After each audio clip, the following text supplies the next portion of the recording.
¿Qué tal, amigos? Estamos aquí nuevamente en Alerta Diabetes. Soy el doctor Efraín Rodríguez Vigil, médico endocrinólogo, y me acompaña el doctor Luis Quesada, quien es nefrólogo, mi amigo de hace mucho tiempo y que se especializa en tratar pacientes diabéticos con enfermedad renal crónica. Luis, a través del tiempo hemos visto que la preocupación que existe en tratar que el paciente no entre en enfermedad renal crónica, el paciente diabético sobre todo, y que no desarrolle enfermedad cardiovascular. Y se nos ha hecho un poquito difícil, a pesar de que hay medicamentos en el mercado que disminuyen la proteína, pero que no paran ese deterioro progresivo que sigue ocurriendo en el paciente. Ahora, en estos últimos años han salido medicamentos que parecen ser prometedores en este sentido. ¿Qué tú me puedes decir a mí sobre esos medicamentos? Bueno, recientemente hemos tenido la suerte de que se han desarrollado una serie de productos que trabajan a través del riñón para controlar la diabetes. Es bien importante recalcar que antes se decía que el hígado era el único órgano en el cuerpo que regeneraba azúcar, y hoy en día se sabe que el segundo órgano que se encarga de hacer eso es el riñón. Bien.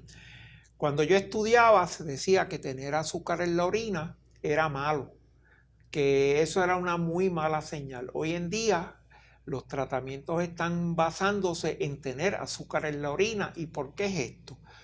Porque se encontró que hay una aberración genética donde hay una serie de personas que excretan azúcar en la orina y no les pasa nada, no desarrollan deterioro de función renal, no se ponen diabéticos, no les empeora la presión, y estos son los que tienen glicosuria familiar, que es como se llama la condición.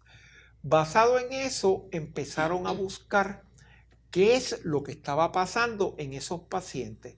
Pues resulta que en el riñón hay unos receptores que se encargan de mediar cómo usted va a botar azúcar por la orina. Y esos mismos receptores también los vamos a encontrar en el intestino delgado. Y se dividen en receptor tipo 1 y receptor tipo 2.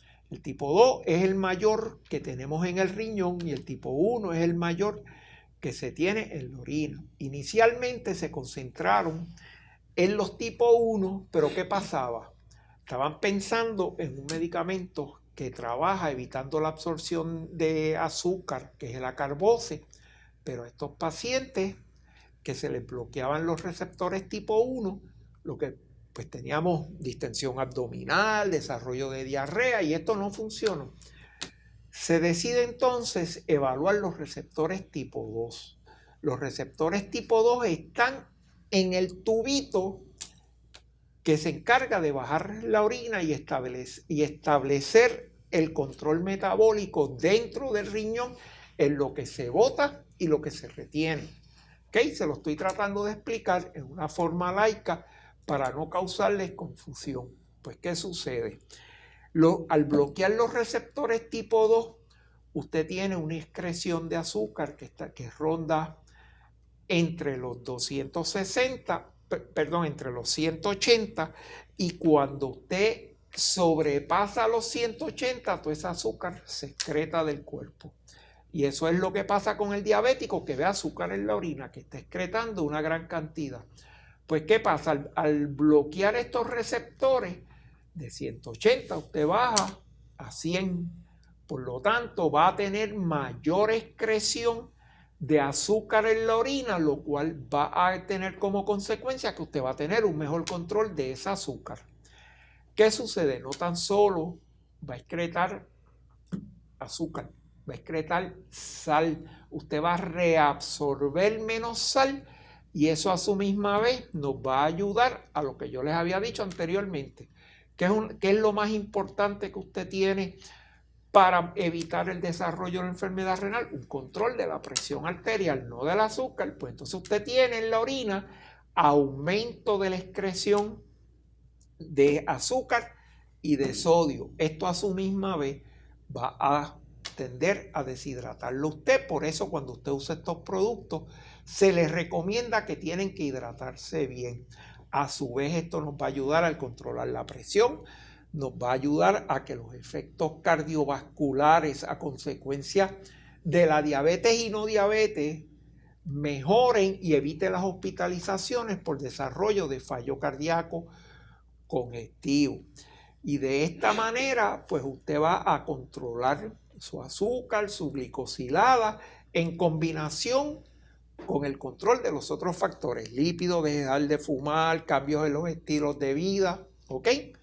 Así que más o menos así es que funciona esto. O sea que lo que estamos nosotros haciendo es Mejorando. haciendo que el paciente bote el azúcar que tiene de más en el cuerpo. Exactamente. Y entonces hay que recalcar que estos medicamentos tienen que usarse en combinación con medicamentos que intervengan con el sistema renina-angiotensina para ayudar a disminuir la presión intrarrenal, que no es la misma presión que usted va a tener en el brazo.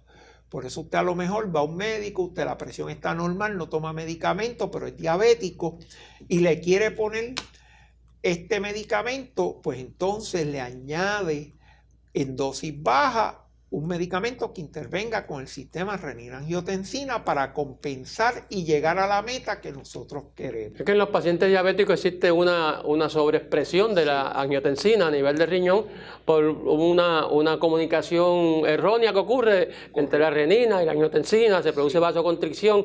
Por eso es que el paciente no debe usar amlodipina, que es el Norovax, solo, porque aumenta la presión dentro de la cápsula de Bowman y eso empeora. Se debe usar siempre en unión a un medicamento que bloquee ese sistema de renina-angiotensina.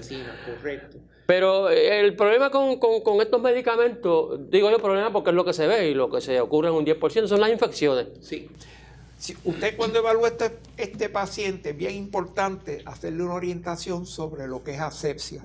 Si el paciente tiene historial de infecciones de orina recurrentes, infecciones micóticas recurrentes, ese paciente no es el ideal para ponerlo en estos medicamentos. Ahora, si usted coge este paciente y le recomienda una buena sepsis, las medidas correctas de cómo limpiarse cuando usted va al baño y orina, principalmente las mujeres, que debe ser de al frente hacia atrás. El papel se debe descartar, no doblarlo y usarlo de nuevo. Esa es una. Si el viejito es encamado y estar pendiente a que hizo sus necesidades, a que usted tenga entonces una buena limpieza de ese paciente para evitar que desarrolle infecciones. Si en los hombres tiene dos alternativas. Si no tiene circuncisión, recomendarle que se haga la circuncisión. Y si esto no es factible, que el paciente, y además le va a ayudar para evitar un problema posterior de que ese tejido del prepucio, que es la telita que cubre el pene, se vaya a poner duro y nos vaya a dar problemas, que lo retraiga, se lave bien el área y esto nos va a ayudar a nosotros a evitar que nosotros desarrollemos infecciones de orina o infecciones de hongo recurrentes. Fíjate, lo más importante con estos medicamentos, nuevos medicamentos, estos medicamentos, pues se supo que mejoraban el aspecto cardiovascular porque a partir del 2008 el FDA les requirió, todavía lo sigue requiriendo a todas las compañías farmacéuticas que probaran el riesgo cardiovascular, fue que se encontró que disminuían el riesgo cardiovascular, tanto en los pacientes que tienen enfermedad cardiovascular como en los que no tienen, y disminuyen el riesgo de fallo cardíaco. Y de hospitalización. Por fallo cardíaco. Y lo otro es que es importante recalcar que inicialmente se estudiaron para ver el efecto cardiovascular de estos medicamentos y después fue que se miró cómo estos medicamentos ayudaban al diabético con enfermedad renal a mejorar su condición, estabilizar su condición y evitar que caigan en diálisis.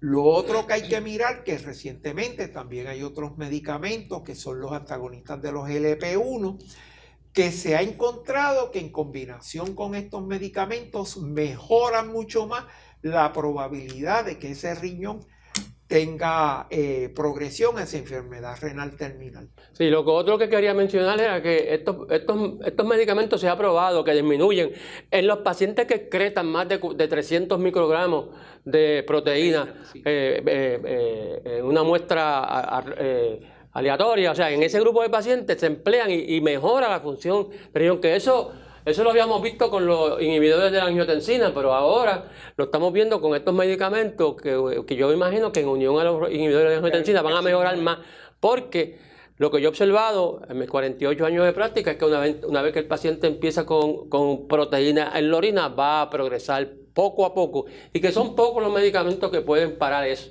Si añadimos este otro medicamento ahora para bajar la excreción de proteína, sobre todo los que están por encima de 300, que son los que más nos preocupan, porque van a ir hacia el síndrome nefrótico, con todas sus complicaciones, con las piernas hinchadas, con la disminución de la función del riñón. Así que esto como que ha cambiado la manera en que nosotros visualizamos el tratamiento del paciente con diabetes e hipertensión ahora. Y no hay que olvidar que el paciente diabético, el 70% de los pacientes diabéticos tienen hipertensión porque comparten unos mecanismos comunes.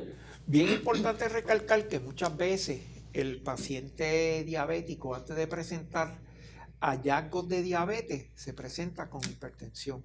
Por eso es bien importante que cuando un paciente hipertenso es diagnosticado por primera vez, se le hagan pruebas para descartar que no exista una diabetes escondida, vamos a ponerlo solapada. Exactamente, que es lo que esté causándonos los problemas. Sí, nosotros tenemos que tener mucho cuidado siempre que evaluamos al paciente por primera vez. El paciente diabético, el paciente hipertenso, nosotros tenemos que considerar que esto es un problema múltiple. No es solamente tener el azúcar alta, no es solamente tener la presión alta, no es solamente tener los lípidos altos. Esto yo le llamo la trilogía maligna. La triada general es maligna, diabetes, hipertensión y lípidos. Y de hecho, usualmente si yo veo un paciente en la oficina de nuevo quiere decir la primera vez, con diabetes, con presión alta, yo descarto que no tenga diabetes y que no tenga dislipidemia, porque la combinación de las tres son las que nos va a llevar a que este paciente se deteriore cardiovascular y renal, y yo no quiero eso. Nosotros tenemos que prevenir que el paciente se complique con dos cosas que no. Por ejemplo, el problema cardiovascular es la principal causa de muerte en el paciente diabético. La enfermedad renal es la principal causa de diálisis en Puerto Rico. La retinopatía es la principal causa de ceguera en Puerto Rico. O sea que, por lo tanto, nosotros tenemos que evitar que ese paciente caiga en esas tres condiciones. ¿Y cómo lo podemos hacer? Usando una guía básica. Exacto. Todo paciente mayor de 40 años, y esto es mi opinión, mayor de 40 años debe ser visto, evaluado completo por un médico donde se consideren todos los factores de riesgo y tratar de que ese paciente modifique todos aquellos factores que pueden contribuir a una calidad de vida, como fumar, tomar en exceso, no hacer ejercicio, estar obeso. Todas esas cosas tenemos que tratar de mirarlas y de controlarlas a partir de los 40 años, porque cuando lleguemos a los 50 años, la mayor parte de los pacientes van a tener hipertensión arterial, dislipidemia y diabetes. Y lo otro que quiero recalcar, todos estos cambios son para el diabético tipo 2, no para el tipo 1. Muchos de estos medicamentos están contraindicados por los efectos secundarios en los diabéticos tipo 1. El diabético tipo 1 hace ketosis diabética y por alguna razón estos pacientes que se comienzan en un inhibidor de los cotransportadores de sodio-glucosa tipo 2, pues podrían desarrollar lo que se conoce como una ketosis diabética cuya etiología no está clara. Lo otro que tenemos que tener presente es que si el diabético que empezamos en los inhibidores de los cotransportadores de la glucosa, de sodio-glucosa, nosotros tenemos que velar cómo están sus extremidades. ¿Por qué? Porque puede haber riesgo de desarrollar enfermedad periferovascular progresiva que lleve a amputaciones. Y esto es un efecto de clase que lo podemos ver con cualquiera de los medicamentos que nosotros utilizamos. Yo, como regla general, el cigarrillo me puede causar una enfermedad que se llama Bergers. Bergers quiere decir que las arterias se van poniendo duras periféricamente y empiezan a hacer problemas que pueden ser necróticos. Si este paciente fue fumador, yo evalúo a ese paciente para asegurarme de que la circulación periférica arterial esté intacta. Si está intacta, le doy el medicamento. Si no está intacta, eso significa que en algún momento me pueda ocasionar progresión de esta enfermedad y terminar con una amputación.